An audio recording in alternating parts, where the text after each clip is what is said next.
Kembali kepada kajian kita, yaitu agar safar kita itu bernilai ibadah.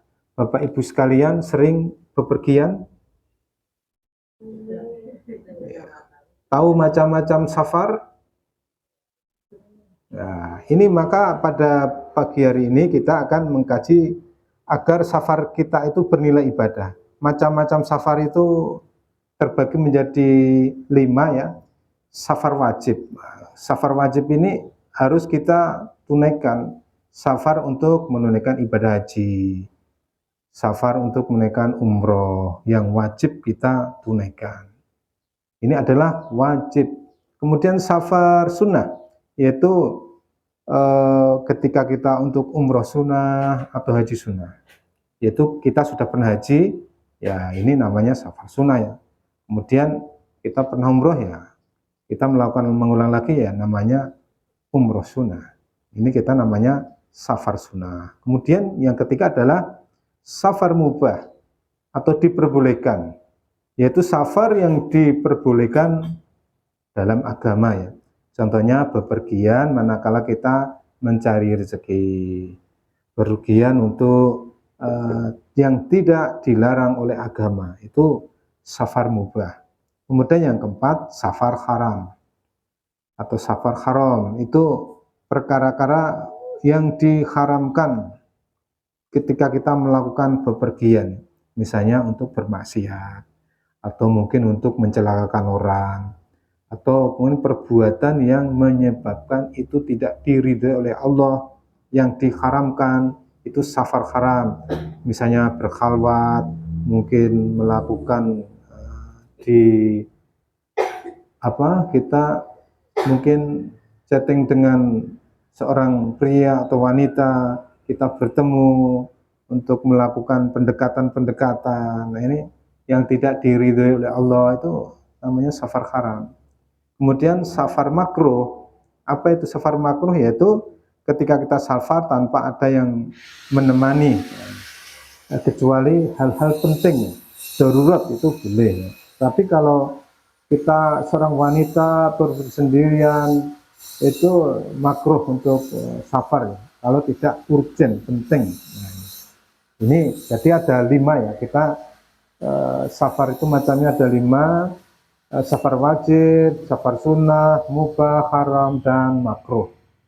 Kemudian safar mubah atau yang diperbolehkan itu, ataupun segala safar agar bernilai ibadah. Kalau yang safar ibadah jelas wajib, itu tadi contohnya kita berangkat haji itu kan wajib. Yang belum pernah haji ini ya kita wajib. Makanya setiap orang itu kalau terlahir di dunia, sebenarnya hidup kita di dunia ini kan safar kan, safar dari dunia ke akhirat. Nah, maka manfaatkan safar itu sebaik-baiknya.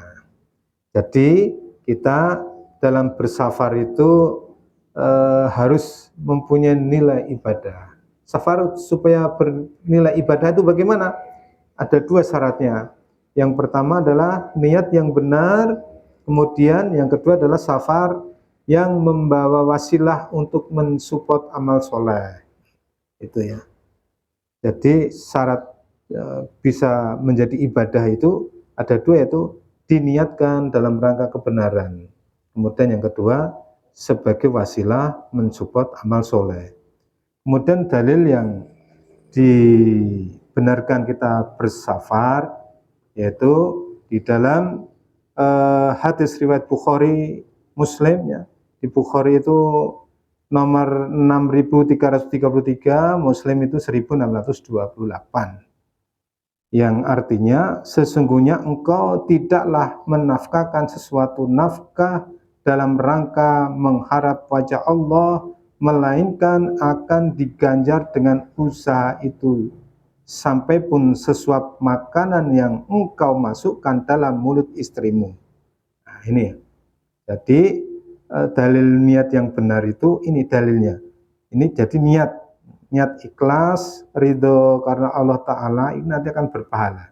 Kalau kita tidak diniatkan, ya tidak akan berpahala nanti. Sesuatu itu harus diniatkan ya. Nah, kemudian yang dalil yang sebagai wasilah non ibadah supaya menjadi ibadah itu yang saya bacakan pada ayat di depan ya, di dalam Quran surat Taubah ayat 120, yang artinya yang demikian itu ialah karena mereka tidak ditimpa kehausan dan kelaparan pada jalan Allah, dan tidak pula menginjak suatu tempat yang membangkitkan amarah orang-orang kafir, dan tidak menimpakan sesuatu bencana kepada musuh, melainkan dituliskan bagi mereka dengan yang demikian itu sesuatu amal soleh. Nah, ini jadi dalil untuk yang wasilah dari non ibadah jadi berpahala, jadi ibadah. Bapak Ibu jamaah Suklai Jumroh yang dirahmati Allah, sekarang kita melihat contoh-contoh safar yang bisa berubah menjadi ibadah. Contohnya apa? Ada yang tahu? Safar yang bisa bernilai ibadah. Contoh yang sering kita alami di dalam kehidupan kita sehari-hari. Yaitu apa? Safar yang selalu diisi dengan amalan soleh. Misalnya kita saat bepergian itu sudah dimulai dengan berdoa, ya, keluar rumah berdoa. Bismillahirrahmanirrahim. Kita tawakal itu mulai kapan, Bu? Kalau namanya bertawakal itu kalau sudah melakukan, baru bertawakal, atau sebelum melakukan kita sudah bertawakal?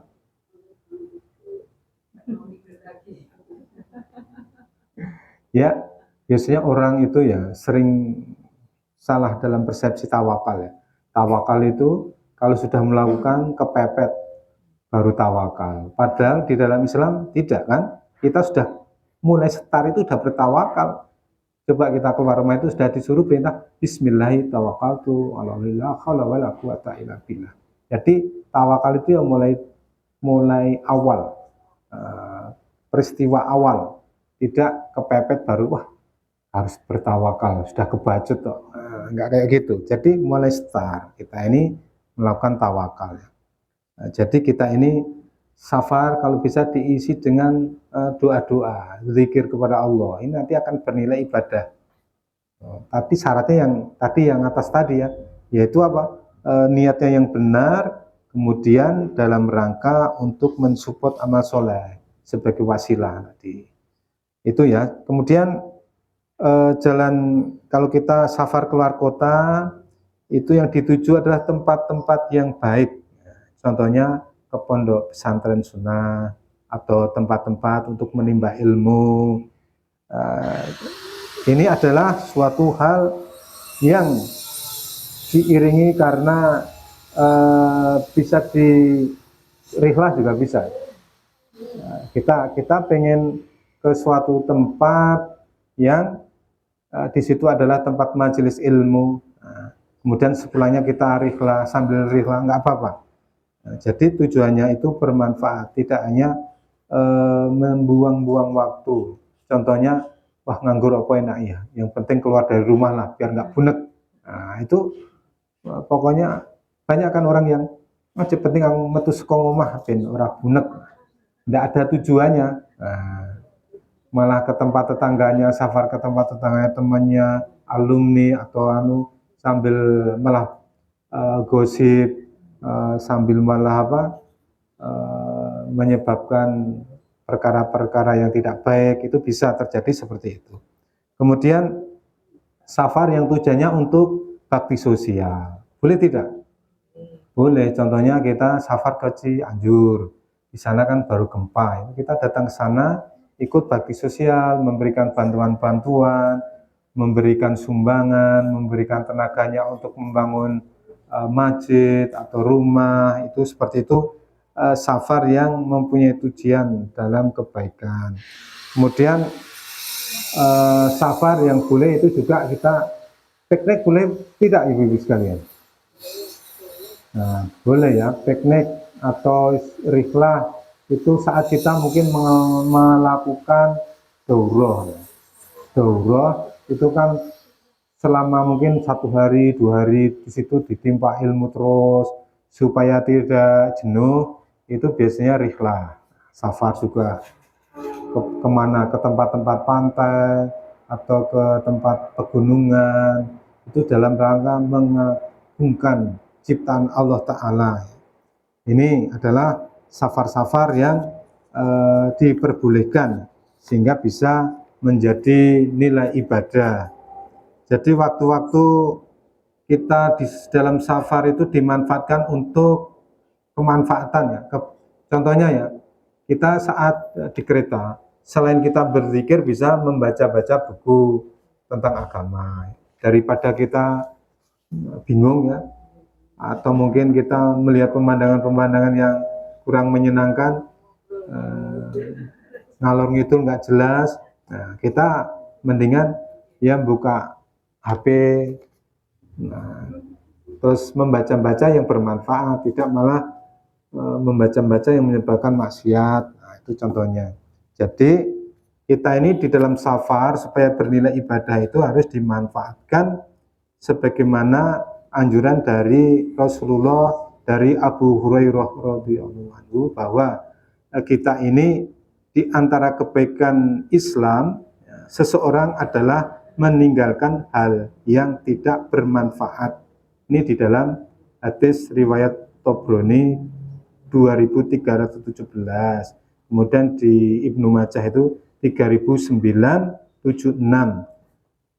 yaitu man husni islamil mar'i tarkuhu ma la ya'nihi. Ini jadi kita ini kalau bisa memanfaatkan waktu sebaik-baiknya untuk hal-hal yang positif, tidak menjadi hal yang menyebabkan kita malah terjerumus ke dalam dosa. Nah, solusinya bagaimana sekarang? Nah, sekarang Bapak Ibu sekalian, kalau kita bepergian itu membuat schedule ya, kayak orang piknik itu bagus. Kita dicontoh ya, orang piknik itu jam sekian makan, jam sekian nanti transit di mana, jam sekian nanti apa. Kita pun juga demikian melakukan. Saya pernah tahun berapa ya itu roadshow masjid ke masjid. Nah, saya sama istri, anak-anak saya di tahun sebelum pandemi itu.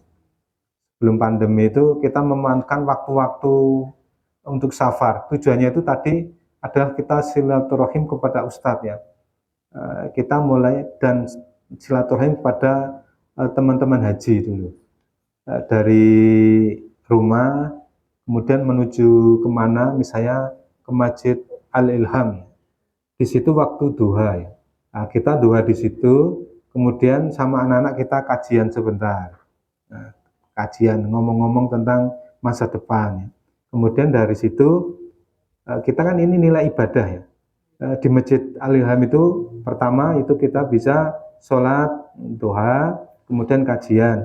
Habis dari Masjid Al-Ilham kita mau kemana itu udah dirancang. Kita pergi ke tempat jamaah di situ, namanya Pak Haji, almarhum Pak Haji Puguh. Kita silaturahim di situ, kangen-kangenan, cerita-cerita masa apa, kebaikan-kebaikan, tanya-tanya kabarnya bagaimana, itu mendekatkan hati kita kepada saudara-saudara kita. Habis dari situ nanti ke Suciati, Jumatan di Suciati, Masjid Suciati sudah selesai, kemudian ke Prambanan, ke tempat Ustadz, ya pokoknya kita bermanfaatkan di waktu di sana itu, di pondok pesantren Baitus Salam. Habis dari situ kemudian ke Suhada. Jadi roadshow itu kita manfaatkan ya pertama untuk kita ini supaya refreshing, nilai ibadah, tidak sebaliknya ya. Kebanyakan kita ini malah membuang-buang waktu ya, piknik ke tempat-tempat yang banyak maksiat, itu sering kita jumpai kan. Di sana mungkin ada tempat-tempat yang seharusnya anak-anak itu tidak perlu melihat, jadi melihat hal-hal yang orang-orang berkhalwat di pojok-pojok, di pegunungan-pegunungan, sering dilakukan seperti itu. Ini contoh-contoh yang mempunyai nilai-nilai negatif. Kalau bisa kita bersafar itu bisa bernilai ibadah. Nah, ini ya, jadi Bapak Ibu sekalian, dari Quran dan sunnahnya, hadisnya tadi sudah saya sampaikan, yaitu di dalam surat At-Taubah 120 dan hadis riwayat Bukhari Muslim itu juga disampaikan seperti itu, bahwa safar itu kalau bisa menjadi nilai ibadah, bukan menjadi maksiat atau sebagainya. Inilah yang menjadi peranan kita. Nanti kalau kita umroh pun juga harus daftarnya, perjalanan kita itu kita isi dengan proposal doa kita. Nah, ini maka di MHM itu kita mengisi waktu-waktu itu, karena safar itu adalah doa yang terijabah. Itu kita memanfaatkan doa kita ya, bikin buku doa, proposal hidup kita baca ketika keluar rumah, di samping talbiyah atau zikir. Setelah itu kita selingi doa-doa, mendoakan tetangga kita, mendoakan saudara-saudara kita, mendoakan keluarga kita, banyak yang kita doakan. Ini kan luar biasa kalau semua orang melakukan safar itu menjadi nilai ibadah.